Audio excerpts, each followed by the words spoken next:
Bismillahirrahmanirrahim. Assalamualaikum warahmatullahi taala wabarakatuh. Kembali lagi di channelnya Tama Edukasi. Dalam kesempatan video kali ini kita akan belajar materi pendidikan Pancasila dan kewarganegaraan atau materi pembelajaran PPKN kelas 8 semester kedua, yaitu bab keempat tentang semangat kebangkitan nasional tahun 1908. Adapun inti pokok pembahasan kita pada pertemuan kali ini yaitu di bagian subjudul ke B tentang Perintis Kebangkitan Nasional dalam Perjuangan Kemerdekaan Republik Indonesia. Adapun materi dari subjudul ke A itu sudah dibahas di pertemuan video sebelumnya.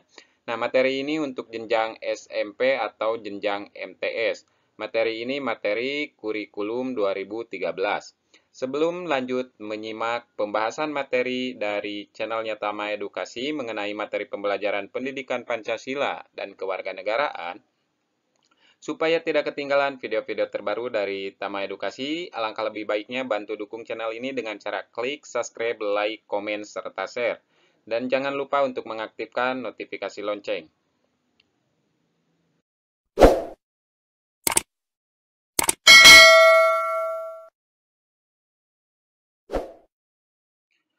Di sini di bagian judul ke B ada Perintis Kebangkitan Nasional dalam Perjuangan Kemerdekaan Republik Indonesia. Jadi apa sih yang dimaksud dengan kebangkitan nasional itu? Nah, jadi kebangkitan nasional itu merupakan kebangkitan bangsa Indonesia. Jadi kebangkitan nasional itu merupakan kebangkitan bangsa Indonesia yang mulai memiliki rasa kesadaran nasional yang ditandai dengan berdirinya Budi Utomo itu pada tanggal 20 Mei tahun 1908. Budi Utomo itu merupakan organisasi pertama di Indonesia yang bersifat nasional berbentuk modern, yaitu organisasi dengan pengurus yang tetap, terus juga ada anggota, tujuan, dan juga program kerja. Budi Utomo itu didirikan oleh Dr. Sutomo pada tanggal 20 Mei tahun 1908. Pendirian Budi Utomo itu tidak terlepas dari penggagas atau pendorong lahirnya Budi Utomo yaitu Dr. Wahidin Sudirohusodo. Dr. Wahidin Sudirohusodo itu merupakan dokter lulusan Stovia atau Sekolah Kedokteran Jawa yang menyadari bagaimana terbelakang dan tertindasnya rakyat akibat penjajahan Belanda. Ini ada sekolah atau gambar mengenai sekolah kedokteran Jawa atau yang disingkat dengan kata Stovia. Menurutnya, salah satu cara untuk membebaskan diri dari penjajahan, rakyat itu harus cerdas. Untuk itu, rakyat harus diberi kesempatan mengikuti pendidikan dan juga pengajaran serta memupuk kesadaran kebangsaan. Dr. Wahidin Sudirohusodo itu menggagas tentang perlunya mendirikan organisasi yang bertujuan memajukan pendidikan dan meningkatkan martabat bangsa. Gagasan ini ternyata disambut baik oleh para pelajar Stovia itu pada tanggal 20 Mei tahun 1908 dan lahirlah Budi Utomo.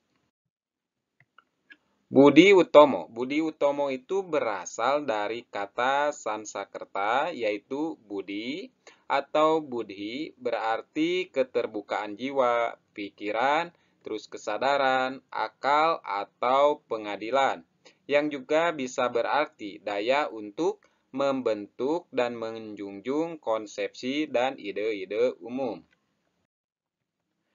Sedangkan perkataan utomo atau kata utomo itu berasal dari utama, yang dalam bahasa Sansekerta itu berarti tingkatan pertama atau sangat baik.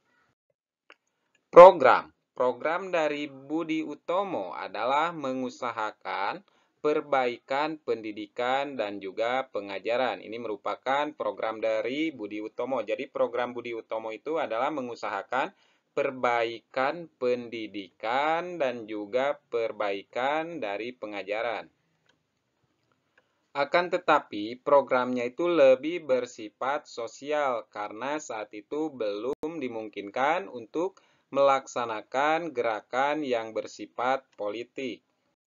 Sebagai organisasi pelajar yang berintikan pelajar Stovia, itu gerakan Budi Utomo pada awalnya itu terbatas pada daerah Jawa dan juga daerah Madura. Ini ada gambar mengenai gambar Dr. Sutomo. Pada tanggal 5 Oktober tahun 1908, Budi Utomo itu mengadakan kongres pertama di daerah Yogyakarta, atau kongres pertama kalinya itu di daerah Yogyakarta. Kongres tersebut itu berhasil menetapkan tujuan organisasi. Nah, tujuan organisasi ini yaitu kemajuan yang harmonis antara bangsa dan negara, terutama dalam memajukan pengajaran, terus pertanian, peternakan, dagang, teknik, industri, dan juga kebudayaan. Setelah Budi Utomo itu mendapatkan dukungan yang lebih luas dari kalangan terdidik, pelajar memberikan kesempatan kepada golongan tua untuk memegang peranan yang lebih besar. Terpilihnya Ketua Budi Utomo. Nah, Ketua Budi Utomo itu yaitu Tirto Kusumo. Ini merupakan ketua dari Budi Utomo. Nah, membuktikan besarnya dukungan terhadap Budi Utomo. Budi Utomo itu kemudian menetapkan tujuannya yaitu menyadarkan kedudukan masyarakat Jawa, terus masyarakat Sunda, dan juga masyarakat Madura, dan penduduk Hindia. Seluruhnya tanpa melihat dari keturunan, tanpa melihat kelamin, maksudnya kelamin di sini yaitu tidak melihat apakah perempuan atau laki-laki, dan juga tanpa melihat dari segi agama. Dari tujuan tersebut secara tersirat bahwa Budi Utomo itu memiliki program mengembangkan kehormatan bangsa.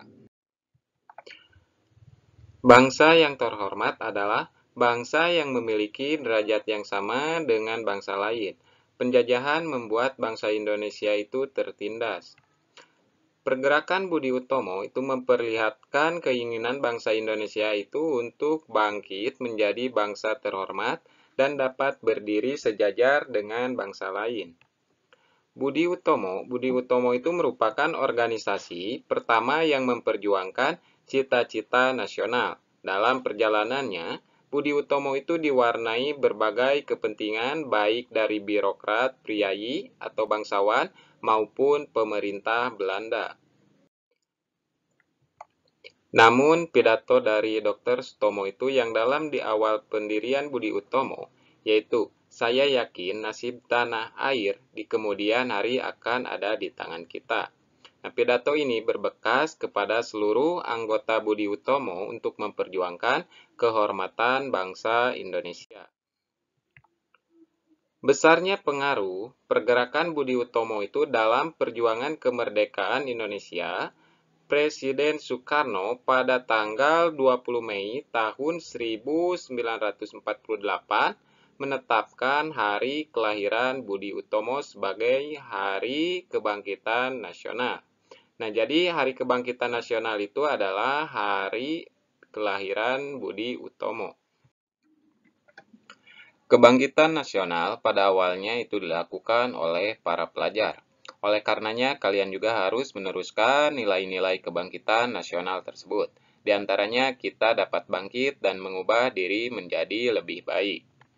Dengan demikian, kalian dapat memberikan rasa bangga bagi keluarga, sekolah, masyarakat, bangsa, dan negara. Sekian dan terima kasih pembahasan materi kita pada pertemuan kali ini. Semoga video pembelajaran ini bisa bermanfaat bagi kita semua.